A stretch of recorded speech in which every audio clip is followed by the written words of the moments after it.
Hi everyone, let's crack one day exams Hindi में। मैं प्रदीप आपका स्वागत करता हूं। Welcome to the study 24.7।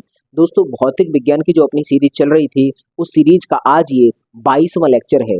इससे पहले हमारे 21 लेक्चर पूरे हो चुके हैं। आज हम यूनिट नंबर 4 को स्टार्ट करने वाले हैं। यूनिट नंबर 4, इससे पहले हमारी 3 यूनिट पूरी तरह से कवर हो गई हैं। देखो, बीच में अभी क्लास बंद हो गई थी, मेरी तबीयत थोड़ी ख़राब थी, तो इसके चलते मैंने अभी क्लासेस को नहीं अपलोड किया था। लेकिन अब मेरी तबीयत ठीक है, तो अब रेगुलर क्लासेस आएंगी। आज हम स्टार्ट करने वाले हैं यूनिट नंबर 4। इससे पहले हमारी 3 यूनिट पूरी तरह से कवर हो गई हैं। अगर जिन लोगों ने वो नहीं देखी हैं, तो अगर वो देख लेंगे तो यहाँ पर उनको बेहतर एक अंडरस्टैंडिंग हो जाएगी। तो चलिए हम आज की यूनिट स्टार्ट करते हैं। यूनिट नंबर 4 है। जैसा कि आप यहाँ देख सकते हो कि सर पदार्थों के गुण। यूनिट नंबर 4 में हम पदार्थों के गुणों को डिस्कस करेंगे कि सर कौन से गुण होते हैं जिन्हें हमें पढ़ना है, जो हमारे एग्जाम के पॉइंट ऑफ व्यू से इम्पोर्टेंट है। तो देखो, हमने यहाँ पर पदार्थों के गुणों को 2 भागों में बांटा है। पहला है हमारा सर भौतिक गुण, दूसरा है रासायनिक गुण। देखो, ये जो रासायनिक गुण है, इसमें रंग है, गंध है, गलनांक है, क्वथनांक है, ऊर्ध्वपातन, इसको सब्लिमेशन बोलते हैं। और क्वथनांक मतलब बॉइलिंग, और गलनांक मतलब मेल्टिंग। गंध तो आपको पता ही है, स्मेल इसको बोलते हैं। और रंग कलर होता है इसका। संघनन कंडेंसेशन क्या होता है, और निक्षेपण फिर डिपोजिशन क्या होता है, तो वो हम सब यहाँ पर समझेंगे। लेकिन ये जो है, ये रासायनिक गुण है। इन गुणों को हम रासायनिक विज्ञान जब पढ़ाएंगे, तब रसायन विज्ञान में आपको इन गुणों को हम पढ़ाएंगे डिटेल में। ये हम भौतिक विज्ञान, अभी अपना भौतिक विज्ञान चल रहा है, तो भौतिक विज्ञान में हम इन गुणों का डिस्कशन करेंगे। ये कौन से हैं, देखो पहले देखते हैं द्रव्यमान। आखिरकार ये मास होता क्या है, द्रव्यमान क्या चीज है, इसको हम यहाँ समझेंगे। और इससे किस तरह से प्रश्न सवाल बनेंगे वो भी हम पढ़ेंगे। अगला हम पढ़ेंगे सर आयतन, वॉल्यूम। देखो, आयतन एक आप मैथ में भी पढ़ते होंगे, लेकिन मैथ के अलावा सर यहाँ पर भी हमको पढ़ना होगा कि सर कौन सा आयतन का क्या फॉर्मूला होता है, और आयतन को फिजिक्स में कैसे इस्तेमाल किया जाता है, वो हम यहाँ पर पढ़ के चलेंगे। उसके बाद है सर घनत्व, डेंसिटी। सर घनत्व क्या चीज होती है, घनत्व पर आधारित कौन से उपकरण हैं, और घनत्व किसका ज्यादा होता है, किसका कम होता है, कौन सी वस्तु तैरेगी, कौन सी डूबेगी, तो ये सब कुछ डिपेंड करता है सर डेंसिटी पर। तो इसको हम घनत्व को भी डिटेल में पढ़ेंगे। और यहीं पर पढ़ेंगे सर बेंचुरीमीटर क्या होता है, कौन इलेक्ट्रोमीटर किस तरह से काम करता है, घनत्व से किस तरह से किसी चीज की शुद्धता माप लेते हैं, तो वो हम यहाँ डिटेल में चर्चा करेंगे। अगला है हमारा जड़त्व, इनर्शिया। इनर्शिया क्या होता है, जड़त्व क्या होता है, वो हम यहाँ पर पढ़ेंगे। ये भी अपने आप में एक बड़ा टॉपिक है। इनर्शिया अगर समझ लेते हैं, तो न्यूटन का जो पहला नियम है, पहला जो विराम का नियम बोलते हैं, या फिर जड़त्व का नियम इसको बोल देते हैं, तो वहां से जड़त्व शब्द निकल के आया। तो हम क्या करेंगे कि जड़त्व को यहाँ समझ लेंगे ढंग से, और फिर इसके बाद जो न्यूटन के जो नियम रहेंगे, उनको हमें समझना बहुत आसान हो जाएगा। तो ये अपने आप में एक बड़ा टॉपिक है। 3 प्रकार का जड़त्व होता है, गति का जड़त्व, विराम का जड़त्व, और दिशा का जड़त्व, तो हम वो यहाँ पढ़ेंगे। अगला है हमारा केशिकत्व, कैपिलरी। कैपिलरी क्या होता है, जैसे आपने देखा होगा दीपक होता है, दीपक की बाती में तिल जो है ना ऊपर चढ़ जाता है, तो वो किस तरह से चढ़ जाता है सर, वो क्या कॉन्सेप्ट रहता है उसके पीछे, और कैसे सवाल यहाँ से बनते हैं, तो वो केशिकत्व में हम डिस्कस करेंगे। अगला हम डिस्कस करेंगे फिर दाब। आखिरकार प्रेशर क्या होता है, किस तरह से यहाँ से सवाल बनेंगे। प्रेशर कहाँ पर कम हो सकता है, कहाँ पर हम बढ़ा सकते हैं, प्रेशर किस चीज़ पर डिपेंड करता है, तो ये सब कुछ हम यहाँ डिस्कस करके चलेंगे। फिर यहीं पर बताएंगे कि वायुमंडलीय दाब क्या होता है, एटमॉस्फेरिक प्रेशर क्या होता है, वो हम यहाँ पढ़ेंगे। तो यहाँ पर उसके बाद इसको हम डिटेल में पढ़ने के बाद फिर हम पढ़ेंगे पृष्ठ तनाव, सरफेस टेंशन। कि सर लिक्विड का एक गुण होता है सरफेस टेंशन, तो किसका सरफेस टेंशन ज़्यादा होता है, किसका कम होता है, सर कम कैसे कर सकते हैं, ज़्यादा कैसे कर सकते हैं, और कम करने से क्या फ़ायदा है, और बढ़ाने से क्या हमको घाटा है, नुकसान है, तो वो हम सब यहाँ पढ़ के चलेंगे। सर पृष्ठ तनाव क्या होता है, ये इसको डिटेल में यहाँ पर हम पढ़ेंगे। अगला है हमारा लास्ट श्यानता, विस्कोसिटी। आखिरकार सर श्यानता क्या होता है, विस्कोसिटी क्या होती है, वो हम यहाँ पढ़ेंगे। इसका क्या मात्रक होता है, क्योंकि मात्रक से भी कई बार पिछली बार जो एनटीपीसी का एग्जाम हुआ था, उसमें कई बार प्रश्न पूछा था, कई जगह पूछा है, कई पेपर में पूछा है। 125 शिफ्ट है, और 125 शिफ्ट में से बहुत शिफ्ट में पूछा है श्यानता का मात्रक।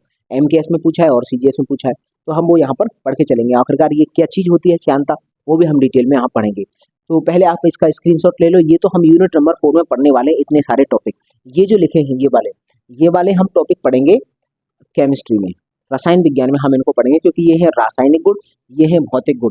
तो हम भौतिक गुण, आज का जो क्लास रहेगी, आज की क्लास में हम ये जो द्रव्यमान वाला है, इस द्रव्यमान वाले को पूरी तरह से पढ़ लेंगे, इस वाले पॉइंट को हम पूरी तरह से पढ़ लेंगे। तो पहले आप इसका स्क्रीनशॉट लीजिए, उसके बाद हम इस पॉइंट को पढ़ेंगे, आखिरकार सर द्रव्यमान क्या चीज़ होती है, तो आप इसके स्क्रीनशॉट लीजिए। तो चलिए अब हम द्रव्यमान समझते हैं कि आखिरकार द्रव्यमान क्या होता है। देखो, द्रव्यमान को इंग्लिश में मास कहते हैं। यहाँ लिखा है द्रव्यमान और इंग्लिश में इसको बोलते हैं मास। देखो, आखिरकार द्रव्यमान होता क्या है, द्रव्यमान की क्या परिभाषा है, 1 किलोग्राम हम किसको कहेंगे, तो हम अभी डेफिनेशन के माध्यम से आपको समझाएंगे आखिरकार द्रव्यमान क्या होता है।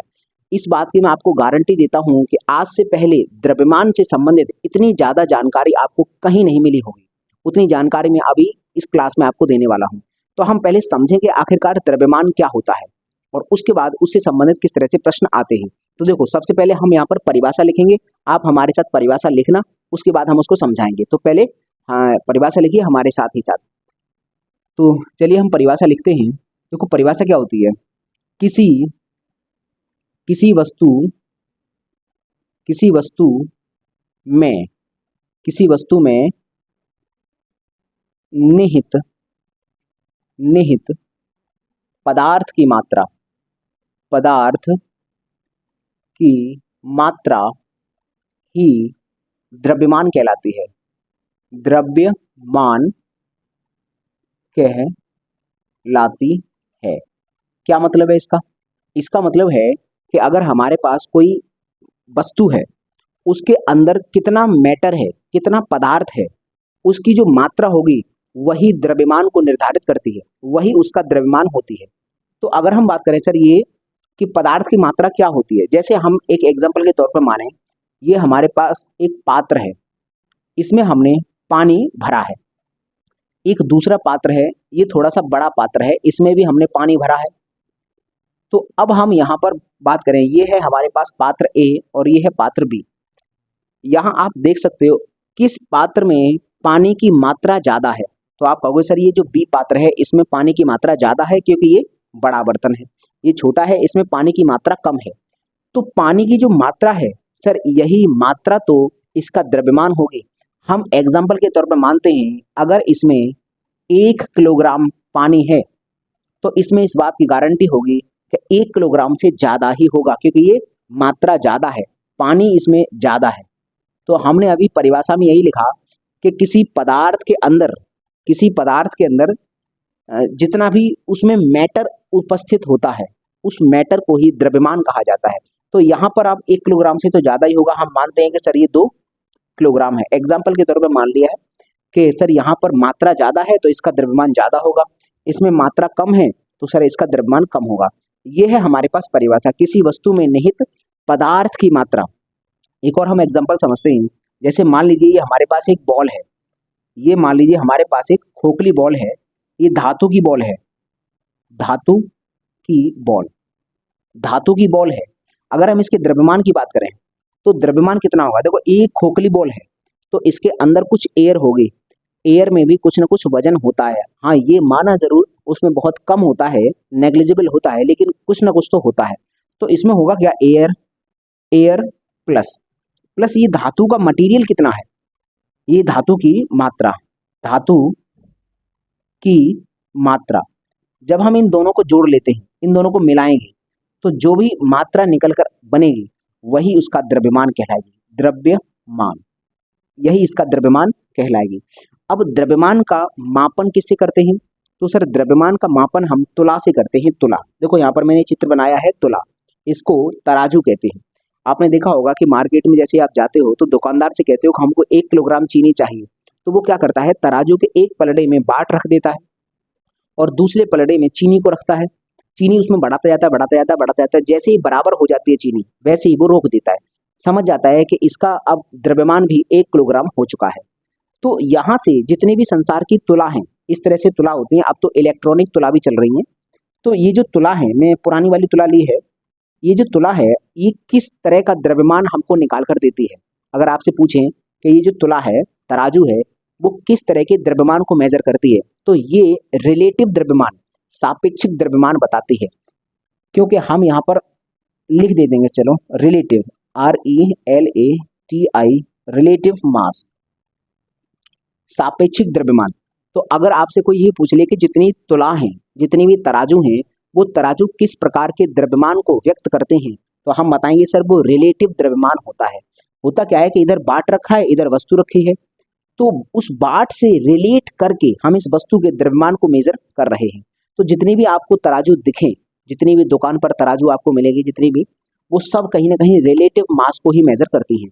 तो हमें यहाँ समझ में आया कि आखिरकार सर द्रव्यमान क्या होता है और जितनी तराजू हैं वो किस प्रकार के द्रव्यमान को मेजर करते हैं, रिलेटिव मास को मेजर करते हैं।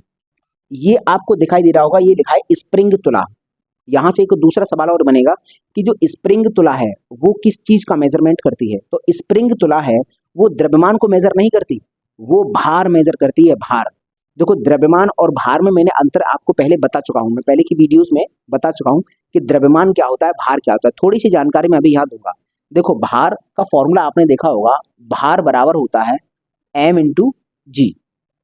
एम का मतलब होता है, मैं लिखता हूँ यहाँ, एम का मतलब है किलोग्राम और इस जी का मतलब है मीटर अपॉन सेकेंड स्क्वायर। ये है, अगर हम किसी वस्तु के ऊपर कितना भार है या उस वस्तु के द्रव्यमान के कारण वो भार लगाती है पृथ्वी पर, तो कितना भार लगाती है। हमने एक एग्जांपल के तौर पर माना कि सर भार 10 न्यूटन है, 10, क्योंकि इस चीज को न्यूटन कहते हैं तो 10 न्यूटन बोल दो, 10 न्यूटन। अगर हमने लिखा कि कोई वस्तु है जो अपने द्रव्यमान के कारण पृथ्वी पर 10 न्यूटन का भार लगाती है, ये लिख दिया। एक भार लिखने का ये भी एक तरीका है। दूसरा तरीका क्या है कि सर हम ऐसे ही लिख दें हम ऐसे लिख दें 10 किलोग्राम, 10 किलोग्राम लिखा और पीछे ये जो है ना मीटर अपॉन सेकंड। अगर देखा जाए तो भार जो होता है ना, भार की जो वैल्यू कम या ज्यादा होती है उसके पीछे केवल ये जी कारण है, जी। एम तो कांस्टेंट रहता है भाई, संसार के कहीं पर भी चले जाओ, किसी भी कोने में चले जाओ, ब्रह्मांड में ही चाहे क्यों ना चले जाओ, द्रव्यमान नहीं बदलता है। क्यों नहीं बदलता मैं अभी नोट पॉइंट पे समझाऊंगा क्यों नहीं बदलता, लेकिन हम इतना जानते हैं कि सर ये तो कांस्टेंट है, बदलेगा तो मात्र ये जी, और ये जो जी बदलता है इसी के कारण भार बदलता है। आपने स्प्रिंग तुला देखा होगा, अगर स्प्रिंग तुला से किसी वस्तु को मापो जमीन पर तो उसका भार कुछ अलग आएगा, और अगर इसको हम लेकर 10 मंजिल ऊपर चले जाएं और फिर वहीं पर उसी वस्तु को दोबारा से भार उसका मेजर करें तो इस बात की गारंटी है जितना भार पहले आ रहा था उससे कम ही आएगा। क्यों? क्योंकि ऊपर जाने पर जी की वैल्यू घट जाती है। तो हम अगर बात करें सर भार को लिखने के कई तरीके हैं, हमारे पास एक तरीका है सर 10 न्यूटन, सीधा सीधा ऐसे लिख दो भार। दूसरा हमारे पास तरीका है कि सर 10 किलोग्राम के पदों में भार को लिखना चाहते हैं तो हमें लिखना पड़ेगा 10 किलोग्राम भार, हमें लिखना पड़ेगा 10 किलोग्राम भार।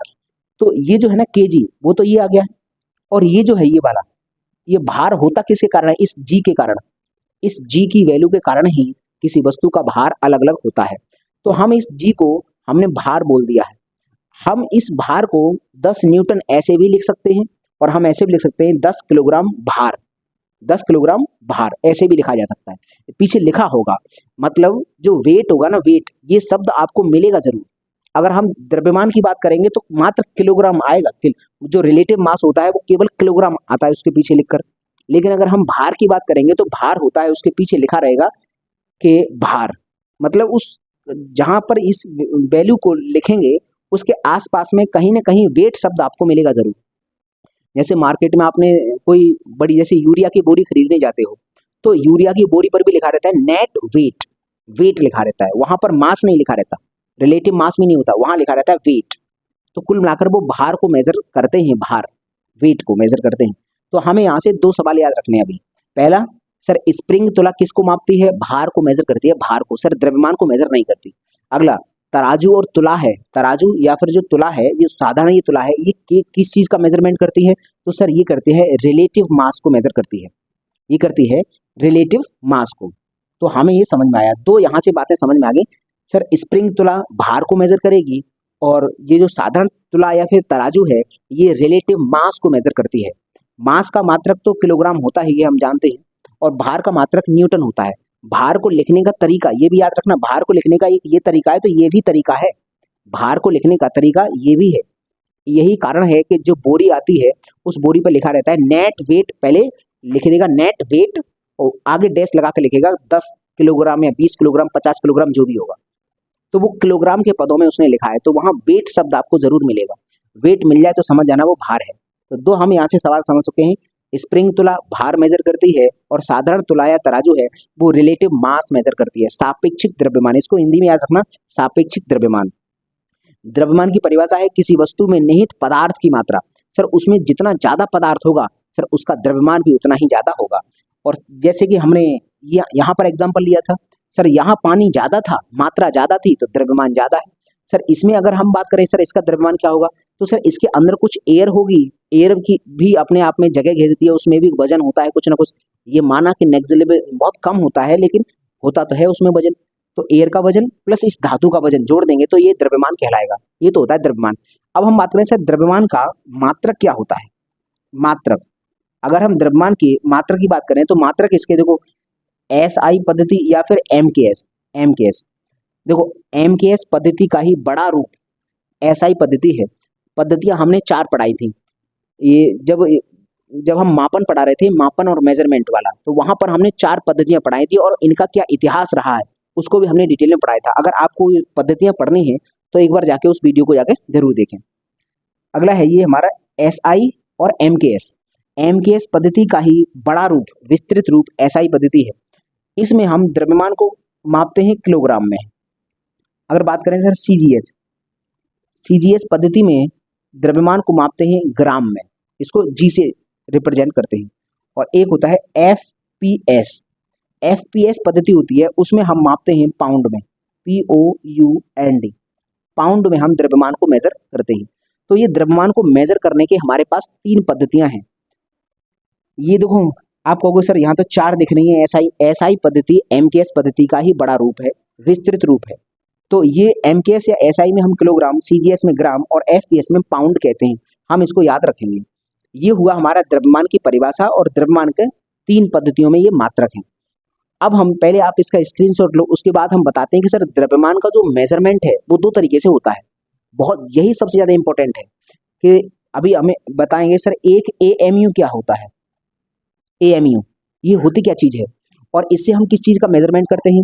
और 1 किलोग्राम क्या होता है सर, 1 किलोग्राम क्या होता है और इससे हम क्या मेजर करेंगे, इसकी क्या परिभाषा होगी, इसकी क्या परिभाषा होगी। एग्जैक्ट अभी हम परिभाषा समझने वाले हैं। हम यह समझेंगे अभी कि द्रव्यमान का मापन। तो द्रव्यमान का मापन 2 तरीके से होता है। एक होता है सर बड़े स्तर पर और एक होता है सूक्ष्मतम स्तर पर, परमाणु लेवल पर। तो हम अभी पढ़ेंगे, पहले आप इसका स्क्रीनशॉट लो, उसके बाद हम देखते हैं। स्क्रीनशॉट लीजिए।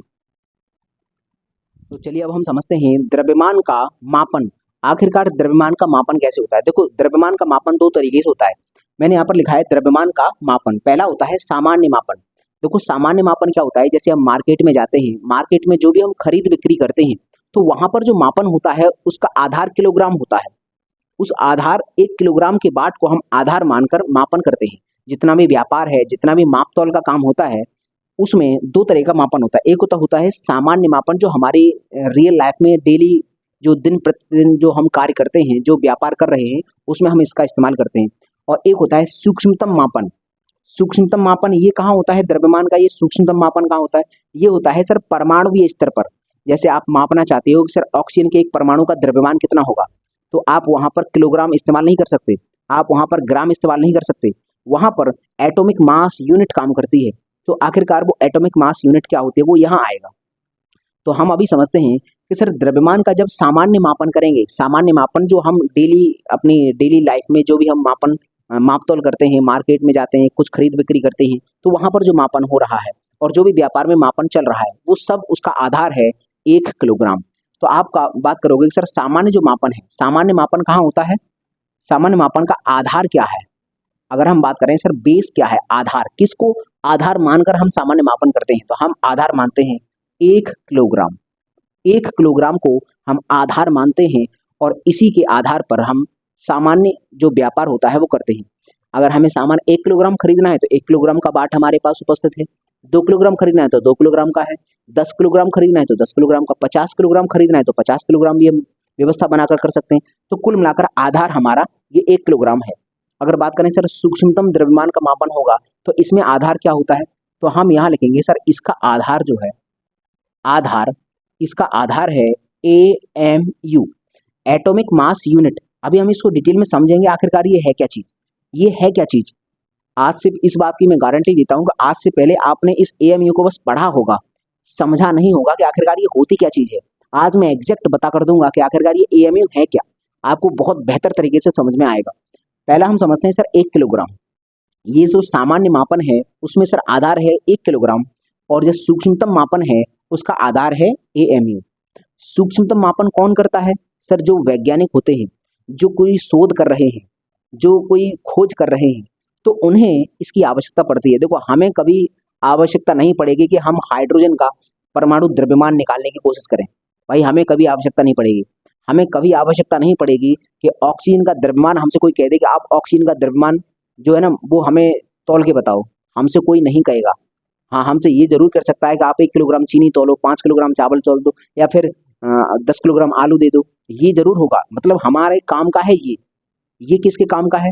ये है वैज्ञानिक जो शोध करते हैं, जो बहुत सूक्ष्मतम लेवल पर, बहुत छोटे छोटे लेवल पर जाकर खोज करते हैं, वो इसका काम करते हैं। तो यहाँ पर बहुत सारी चीजें ध्यान भी रखी जाती हैं, हवा का प्रेशर ना हो जाए, किसी तरह से वहां पर वैक्यूम बना लिया जाए, तो ये बहुत सूक्ष्मतम लेवल पर होता है, हमारे काम का नहीं है। लेकिन हमें एग्जाम में कैसे आता है, इसका क्या अर्थ होता है, वो हम अभी डिटेल में समझेंगे। अभी हम दो चीज समझे कि सर सूक्ष्मतम, अगर द्रव्यमान का सूक्ष्मतम मापन करेंगे तो उसका आधार AMU होता है, और द्रव्यमान का सामान्य मापन करते हैं उसका आधार 1 किलोग्राम होता है। तो परिभाषा हम पहले इसकी समझेंगे कि सर 1 किलोग्राम की परिभाषा बताओ क्या होती है, फिर हम समझेंगे सर AMU की परिभाषा क्या होती है। तो देखो, 1 किलोग्राम की क्या परिभाषा है, हम यहाँ पर लिखते हैं। फ्रांस के पेरिस शहर के सेफ्रे नामक नगर में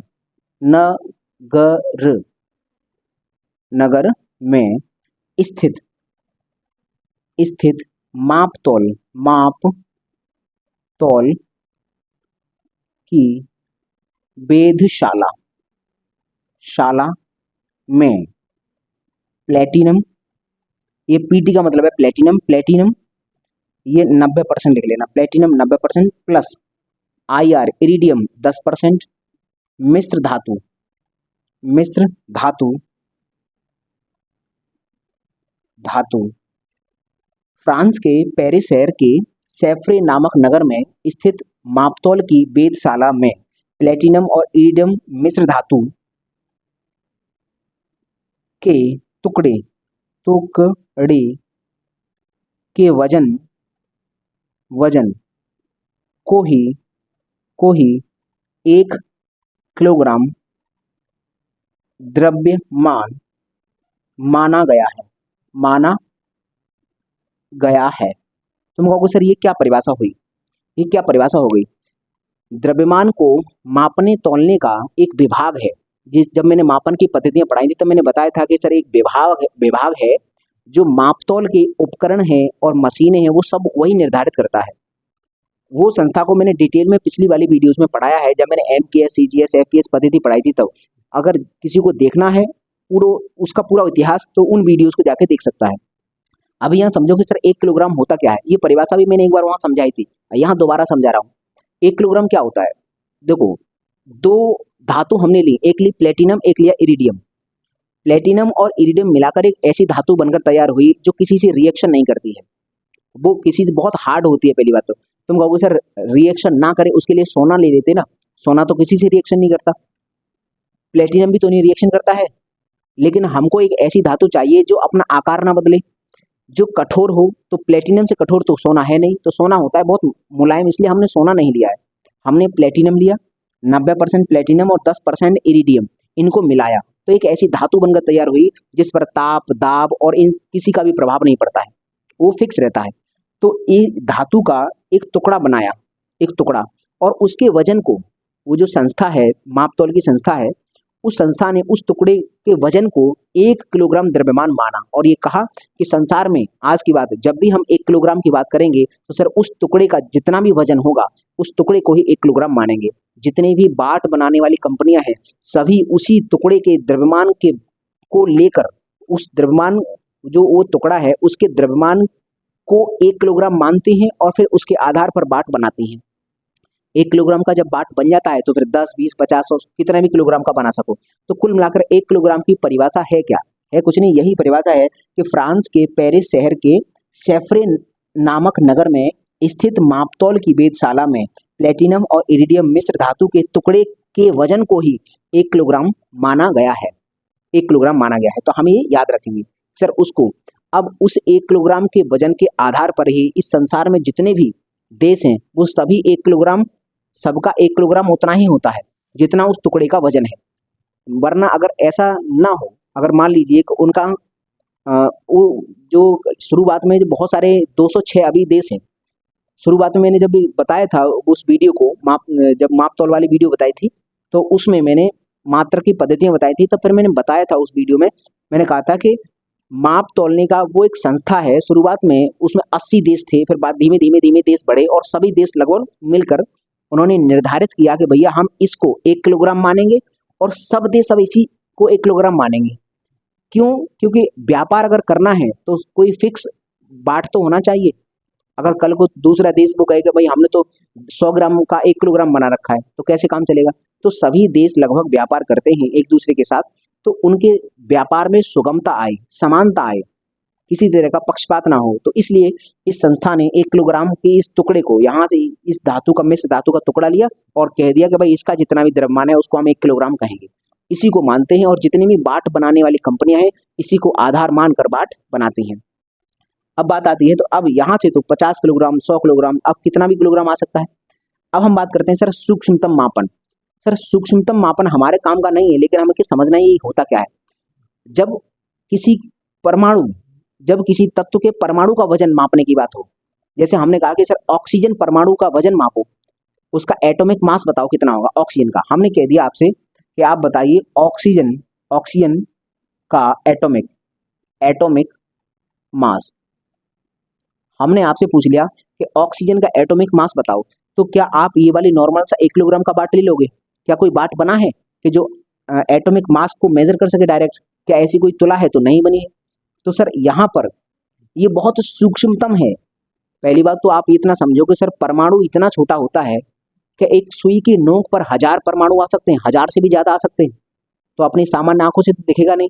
जो चीज हम देख नहीं सकते, जिसको हम महसूस नहीं कर सकते, सर उसका वजन मापने की बात आए तो हम कैसे मेजर कर पाएंगे? तो उसके लिए क्या होता है, एटॉमिक उसका मास मापते हैं, तो उसके लिए हमारे पास यूनिट है एएमयू। ये एएमयू क्या होता है? देखो बहुत सारे तत्व हैं, 118 तत्व हैं। 118 तत्वों में से एक ऐसा तत्व है जो इस संसार की हर एक चीज में मौजूद है, उसका नाम है कार्बन।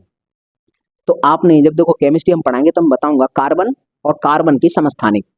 तो कार्बन का एक समस्थानिक होता है कार्बन 12।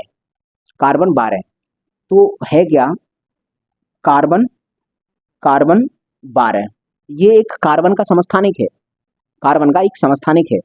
तो इस समस्थानिक को क्या किया, और इसी कार्बन का ही समस्थानिक क्यों लिया? एएमयू हम निकाल रहे हैं कि आखिरकार ये एएमयू क्या होता है, ये समझ रहे हैं। उसमें हमने कार्बन 12 जो है ये इस कार्बन का एक समस्थानिक है। इसको हमने पता है क्यों लिया? क्योंकि संसार की हर एक वस्तु में कार्बन मौजूद होता है, और कौन सा वाला कार्बन है? वो कार्बन 12 ही होता है। तो एएमयू अगर हम बात करें सर एएमयू क्या होता है, तो हमने क्या किया कि ये कार्बन 12 लिया, इसका जितना भी मास रहा होगा, इसका जितना भी द्रव्यमान रहा होगा, इसको 12 टुकड़ों में तोड़ दिया।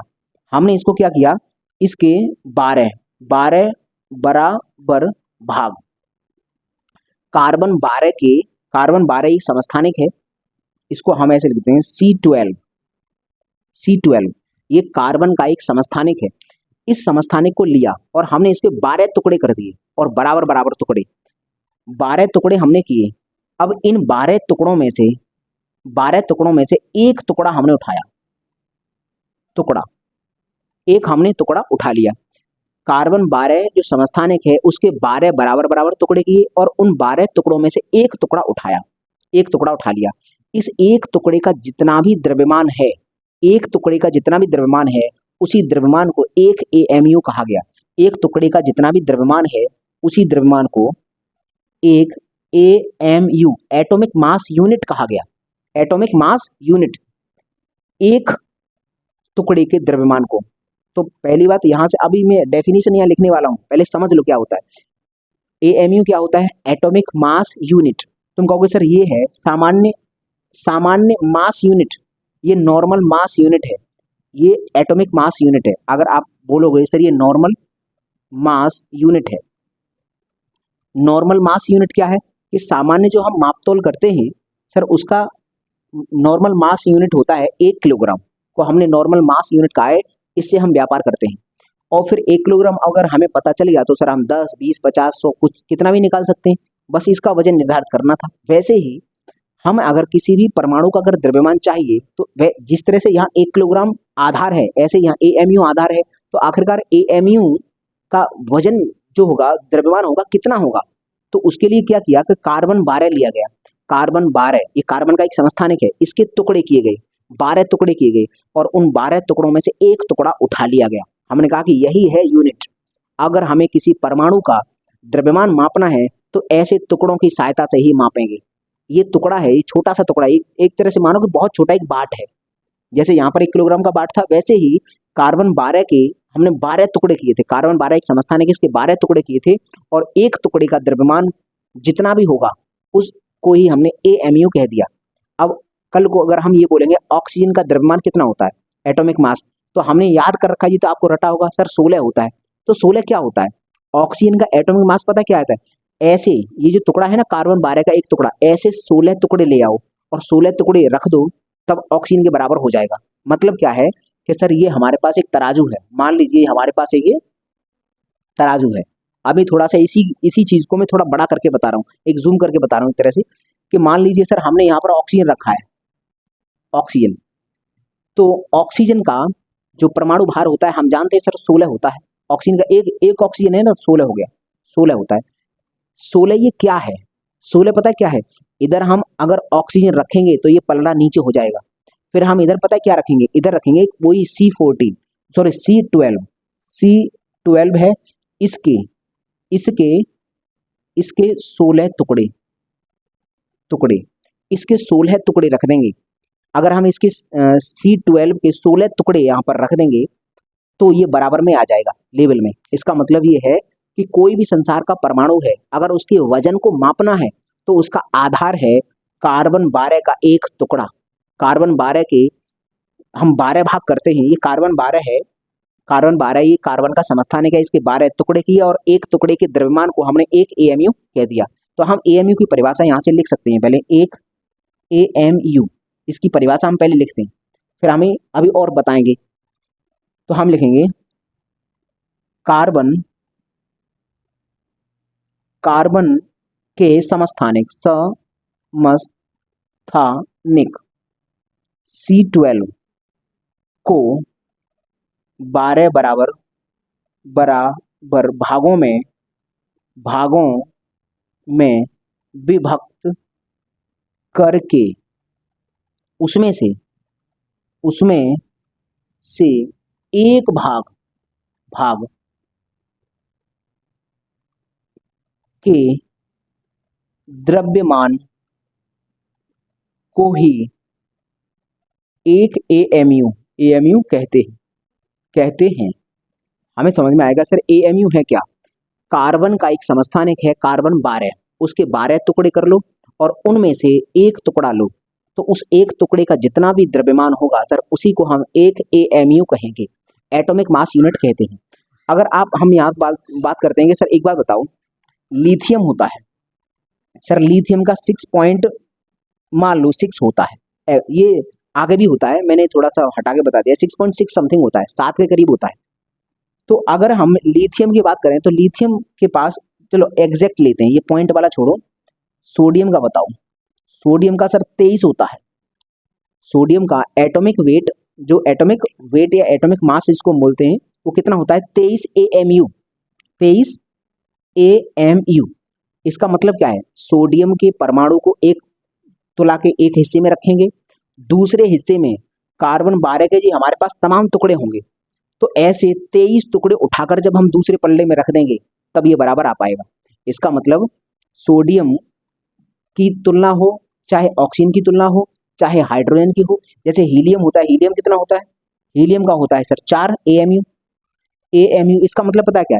कार्बन 12 के जो हमने 12 टुकड़े किए थे उनमें से मात्र 4 टुकड़े हीलियम के बराबर हो जाते हैं, 4 टुकड़े हीलियम के बराबर हो जाते हैं। और कार्बन 12 के 23 टुकड़े, कार्बन 12 के जो छोटे छोटे टुकड़े थे उनमें से 23 टुकड़े उठाते हैं, वो सोडियम के बराबर बन पाते हैं। तो इसका मतलब सर सोडियम का परमाणु भार, एटॉमिक मास कितना होता है? 23। हीलियम का एटॉमिक मास 4 होता है। कुछ एक आपको पॉइंट में भी मिलते हैं, क्योंकि उनका द्रव्यमान वो जो ये है एएमयू को भी तोड़ते हैं, क्योंकि वो और ज़्यादा छोटा होता है तो उसको भी तोड़ना पड़ता है। तो कुल मिलाकर उससे भी वो फिर पॉइंट में आते हैं। बहुत सारे ऐसे तत्व आपको मिलेंगे जो पॉइंट में आपको होगा। जब हम आपको केमिस्ट्री पढ़ाएंगे तो हम बताएंगे कि कुछ एक परमाणुओं का डायरेक्ट एटॉमिक मास आपको याद करना होगा, वो हम केमिस्ट्री वाले केमिस्ट्री में ही पढ़ेंगे। लेकिन अभी हम यहाँ समझ में आया, द्रव्यमान पढ़ रहे थे तो हम समझ चुके हैं सर द्रव्यमान जो होता है वो एक सामान्य लेवल पर हम माप करते हैं, ये तो हमारे काम का है। ये जो हम व्यापार करते हैं वो सर ये हमारे काम का ये है, हम ये वाला तौलते हैं। सर ये हमें कभी तौलने की आवश्यकता नहीं पड़ेगी, लेकिन समझना तो होगा कि सर एक एएमयू क्या होता है। अब आपको बिल्कुल एग्जैक्ट समझ में आया होगा कि एक एएमयू क्या है। कार्बन का एक समस्थानिक है कार्बन 12, उसके 12 टुकड़े करो और उसका एक टुकड़ा ही एक एएमयू कहलाता है। तो जितने भी तत्व हैं उनका जो एटॉमिक मास हम बताते हैं वो सर एएमयू लिखते हैं पीछे एएमयू। तो अब आज को आप समझ में आ गया होगा कि एएमयू क्या होता है। अगर मैं बोल दूं कि सोडियम कार्बन से कितना गुना भारी है, तो हम बोलेंगे सर कार्बन से, देखो कार्बन होता है C12 में 12 टुकड़े और 12 टुकड़े जो 12 बराबर बराबर टुकड़े हैं उनके बराबर 23 टुकड़े लेते हैं हम, उतने ही भारी 23 टुकड़े उठा लेते हैं, वो बराबर है। तो यहाँ हम आराम से कंपेयर कर सकते हैं कि सर रेशियो भी देखेंगे तो सोडियम का और अगर कार्बन का देखेंगे रेशियो को तो 23:12 निकलेगा, 23:12। और फ्रैक्शन देखेंगे तो 23/12 निकलेगा, 12 का भाग लगा दो, इतने गुना है भारी। जैसे हमने कहा कि सोडियम कार्बन से कितने गुना भारी है, तो सर 12 का भाग लगा दो ना।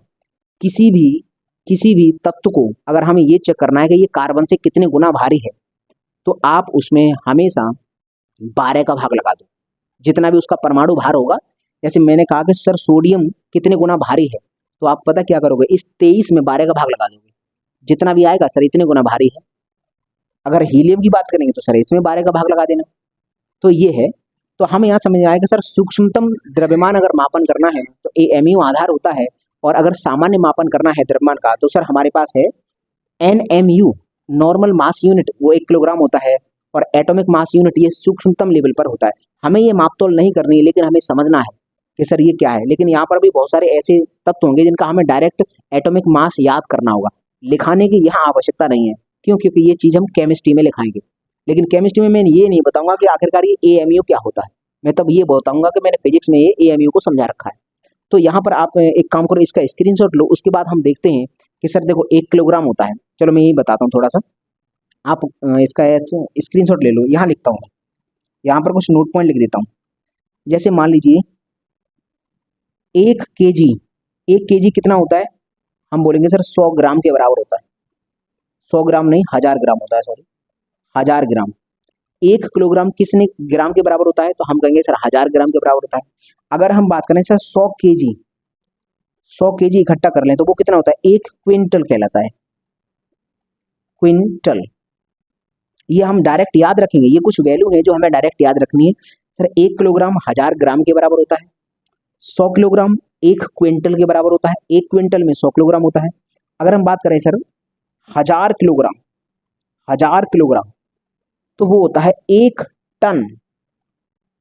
ये हम डायरेक्ट याद रखेंगे, क्योंकि देखो अगर तुम फिजिक्स पढ़ रहे हो और वहाँ द्रव्यमान पढ़ा है, तो आपसे अगर कोई डायरेक्ट पूछ लेगा 1 टन में कितना वजन होता है, कितना द्रव्यमान है, तो आप बता दो कि सर 1000 किलोग्राम होता है।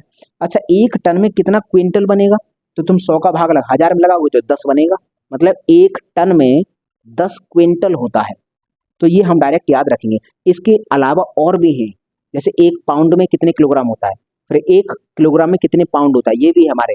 सूर्य का द्रव्यमान कितना होता है, चंद्रमा का कितना होता है, पृथ्वी का कितना होता है, तो वो हम अभी लिखने वाले हैं। पहले आप इसका स्क्रीनशॉट लो, उसके बाद हम उसको लिखते हैं। पहले आप इसका स्क्रीनशॉट लो।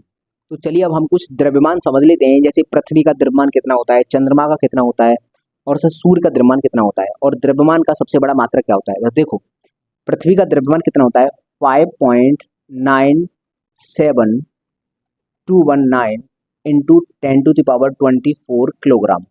देखो ये मैंने एक बार और लिखाया था आपको, ये पृथ्वी का एग्जैक्ट द्रव्यमान है, लेकिन जब हम न्यूमेरिकल सॉल्व करते हैं, कभी न्यूमेरिकल में आवश्यकता पड़े तो इसकी लगभग वैल्यू हम लेते हैं। लगभग कितना हमने वैल्यू इसकी बताई थी, हमने कहा था इसको 6 कंसीडर कर लेना, 6 इंटू 10⁻24 किलोग्राम। इतना हम करके इतना कंसीडर करते हैं और एग्जाम में हम इस्तेमाल कर लेते हैं जब भी न्यूमेरिकल में आवश्यकता पड़ेगी तो।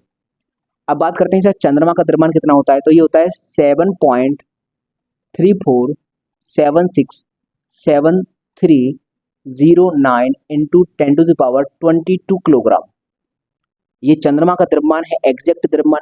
लेकिन सर अगर हम इसको लगभग में लिखना चाहें तो लगभग में हम इसको इसको छोड़ सकते हैं, क्योंकि ये 5 से बड़ा तो है नहीं, 5 से छोटा है, तो हम केवल इसको लिख सकते हैं लगभग में वैल्यू 7 इंटू 10⁻22 किलोग्राम। ये इसका द्रव्यमान हो गया, लगभग में वैल्यू होगी चंद्रमा की। अगला है सर सूर्य का द्रव्यमान कितना होता है, तो सन का द्रव्यमान होता है, एग्जैक्ट होता है 1.989 इंटू 10⁻30 किलोग्राम। ये होता है सन का एग्जैक्ट द्रव्यमान। लेकिन अगर हम सर इसको लगभग में लिखना चाहें तो सर ये लगभग 2 नहीं लग रहा, लगभग 2 ही है, थोड़ा सा ही कम है, तो हम इसको लिखते हैं 2 इंटू 10⁻30 किलोग्राम। ये होता है सर सन का लगभग द्रव्यमान। तो हमें इसकी देखो एग्जैक्ट वैल्यू अगर आपको ना याद रहे तो कोई दिक्कत नहीं है, लगभग वैल्यू जो लगभग वाली वैल्यू है वो याद कर लेना, ये आसान है थोड़ी सी। 6 गुणा 10 की घात 24, 7 गुणा 10 की घात 22 और 2 गुणा 10 की घात 30, ये सूर्य का द्रव्यमान होता है। अगर बात करें सर द्रव्यमान का सबसे बड़ा मात्रक क्या है, द्रव्यमान को मेजर करने का सबसे बड़ा मात्रक क्या है, तो सर सबसे बड़ा मात्रक होता है चंद्रशेखर सीमा। चंद्रशेखर सीमा, सीमा कहा जाता है। देखो चंद्र का सी लिया और शेखर का एस लेते हैं और सीमा का लिमिट का एल लेते हैं, तो CSL बोलते हैं। अगर बात करें सर एक CSL होता कितना है, एक चंद्रशेखर सीमा कितना होता है, तो 1.4 multiply by mass of MASS mass of sun, मतलब सूर्य के द्रव्यमान का 1.4 गुना होता है। ये हम याद रखेंगे। द्रव्यमान का अगर सबसे बड़ा मात्रक की बात करें, सबसे बड़ा मात्रक, तो सर वो चंद्रशेखर सीमा होता है। और होता कितना है, सूर्य के द्रव्यमान का भी लगभग 1.5 गुना है, लगभग 1.5 है। देखो 1.4 है तो 1.5 के करीब ही है, तो हम लगभग बोल सकते हैं। लेकिन एग्जैक्ट पूछेगा तो 1.4 टाइम्स इतने गुना होता है। अब हम यहाँ से एक और बात समझते हैं कि सर पाउंड कितना होता है, एक पाउंड में कितना होता है, तो एक पाउंड, पाउंड POUND, एक पाउंड होता है यहाँ 0.453592 किलोग्राम इतना होता है। एग्जैक्ट होता है एक पाउंड में इतना किलोग्राम होता है। लेकिन हम इसकी लगभग वैल्यू इस्तेमाल करते हैं। लगभग में कितना इस्तेमाल कर लेते हैं भाई, लगभग में क्या, पॉइंट के 3 अंक तक हम करते हैं। तो ये 5 से बड़ा है, 5 है तो इस सिक्के बदले का यहाँ एक बढ़ जाता है, 454 किलोग्राम, इतना हम अप्रोक्सीमेटली याद करते हैं। लेकिन अगर आपसे कभी पलट के पूछ लिया कि आप एक बार बताओ 1 किलोग्राम में पाउंड बताओ कितने पाउंड होंगे, कितने पाउंड होंगे, तो शायद आपको कन्फ्यूजन हो जाए। या फिर एग्जाम में अगर ये क्वेश्चन आएगा ना, तो देखो एग्जाम में क्या होता है कि बहुत ज़्यादा प्रेशर होता है, उस प्रेशर में 2 संख्याओं का अगर भाग लगाना है किसी तीसरी में तो बहुत मुश्किल पड़ता है। ये तो सर 3 संख्याओं का भाग है तो इसको और ज़्यादा मुश्किल पड़ेगा। तो कुल मिलाकर एग्जाम हॉल में हमको दिक्कत हो जाती है भाग लगाने में। इसीलिए हम डायरेक्ट याद रखेंगे सर 1 किलोग्राम में कितना पाउंड होता है, तो 2.205, ये लगभग, ये 5 नहीं या 4 होता है, 4 6 ऐसे आगे कुछ समथिंग चलता है, लेकिन मैंने बता दिया, इसको डायरेक्ट याद रखना। 1 किलोग्राम में POUND, 1 किलोग्राम में कितना पाउंड होता है, 1 किलोग्राम में 2.205 पाउंड होता है। और 1 पाउंड में कितना किलोग्राम होता है, तो हम लगभग वाली वैल्यू याद करेंगे, 0.454 किलोग्राम होता है। ये डायरेक्ट वैल्यू याद हो हमको, क्योंकि अगर भविष्य में कभी किसी ने पूछ ली तो डायरेक्ट याद होगी तभी तो कर पाओगे, भाग थोड़ी लगाओगे। भाग एग्जाम में लगता ही नहीं है, बहुत दिक्कत होती है भाग लगाने में। 2 संख्याओं का ही भाग, तुम अगर तीन संख्या वाली कोई संख्या है उसमें 2 संख्याओं वाली संख्या का भाग लगाओगे तो बहुत दिक्कत हो जाएगी, और इतना प्रेशर होता है कि शायद गलत कर बैठो। इसको डायरेक्ट याद रखो, ठीक है भाई। तो हमें याद रखना है, ये पृथ्वी का द्रव्यमान है, चंद्रमा का है, ये सूर्य का है, और सबसे बड़ा द्रव्यमान का मात्रक है ये। उसके बाद है 1 पाउंड में कितना होता है, तो इतना होता है। सर 1 किलोग्राम में कितने पाउंड बनते हैं, तो वो डायरेक्ट याद रखना, डायरेक्ट ये इतना होता है। तो ये हमें समझ में आया सर ये। अच्छा ये और बताओ, अभी मैंने AMU आपको समझाया था, AMU, तो अगर मैं आपसे 3 सवाल पूछता हूँ, 3 और पूछता हूँ, वैसे वो केमिस्ट्री में भी बताऊंगा एक बार, लेकिन यहाँ से पूछ लेता हूँ। एक पहला सवाल है, सबसे सबसे भारी भारी तत्व तत्व कौन सा है और उसका एटॉमिक मास कितना होता है, आप इतना बताओ। तो अगर हम बात करें सर, सबसे भारी तत्व है ऑस्मियम, OS, ऑस्मियम होता है और इसका जो एटॉमिक मास होता है 190 AMU, याद रखना डायरेक्ट। ऑस्मियम सबसे भारी तत्व है इस संसार का, सबसे भारी अगर तत्व की बात करें, सबसे भारी तत्व की तो बात करेंगे सर ऑस्मियम। और अगर हम बात करें कि सर सबसे हल्की, ये तत्व भी है और सबसे भारी धातु भी है। सबसे भारी धातु अगर अगर यहाँ पूछ ले तत्व और पूछ ले धातु, तत्व की जगह अगर धातु रख दे तब भी यही आंसर आएगा। कितना होता है, 190 AMU होता है। ठीक है, अगला सवाल, सबसे हल्की, सबसे हल्की हल्की धातु, धातु है, देखो अब यहाँ तत्व नहीं रखा मैंने, यहाँ केवल धातु की बात कर रहा हूँ, तो वो होता है लिथियम।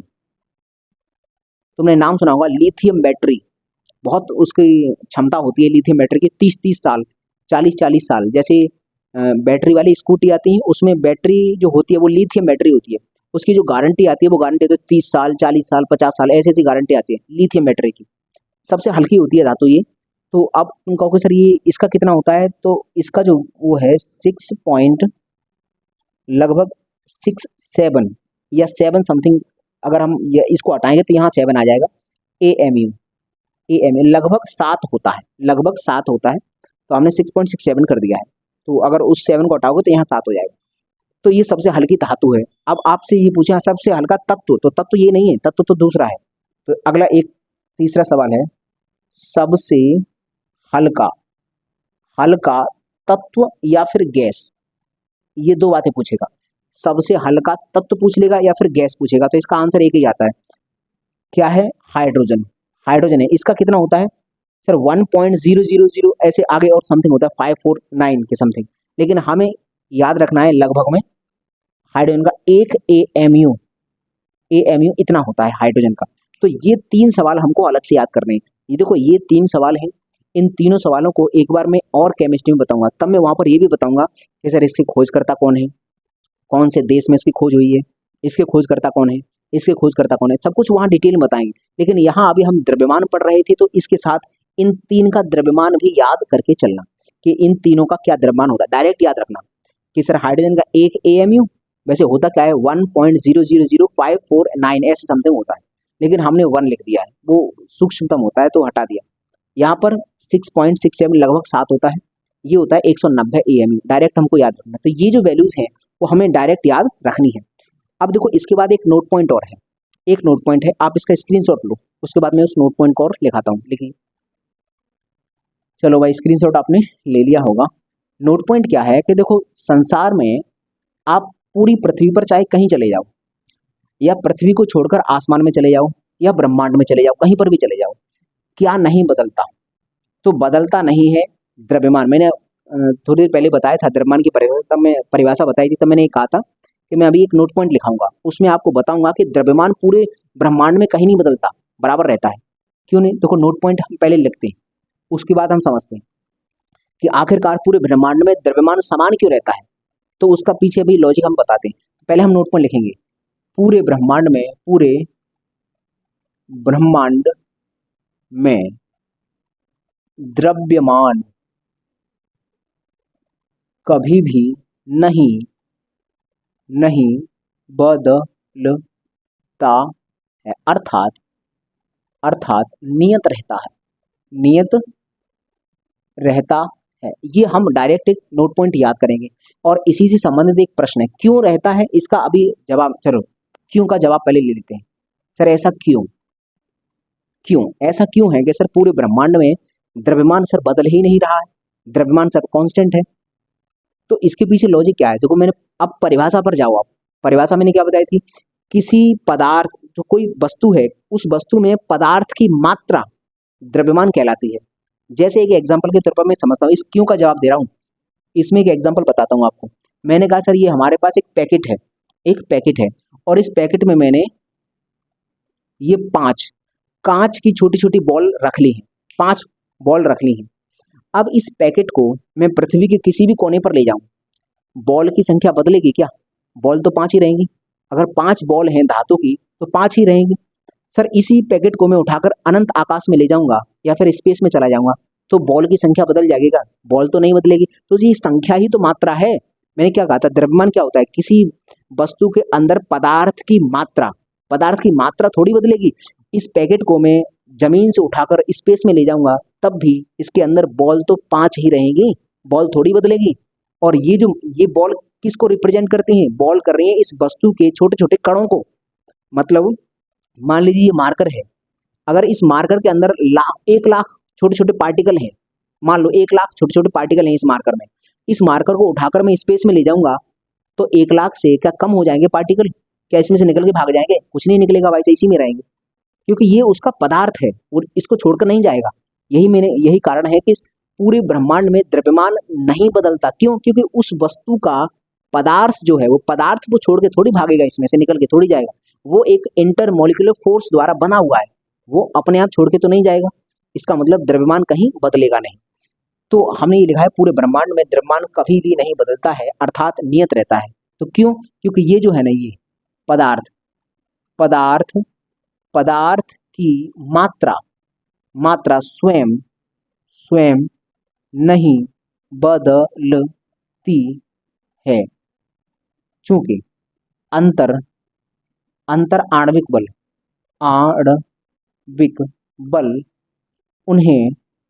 उन्हें बांध कर रखता है। तो हमें समझ में आया कि सर पदार्थ की जो मात्रा है वो थोड़ी बदलती है, तो चाहे कहीं चले जाओ तो पदार्थ की मात्रा बनेगी नहीं, बदलेगी नहीं, अंतर आणविक बल होगा उनको पकड़ के रखता है। यही कारण है कि सर कहीं पर भी ले जाओ द्रव्यमान नहीं बदलता है। एक सवाल है आपके लिए, एक क्वेश्चन है कि एक वस्तु पृथ्वी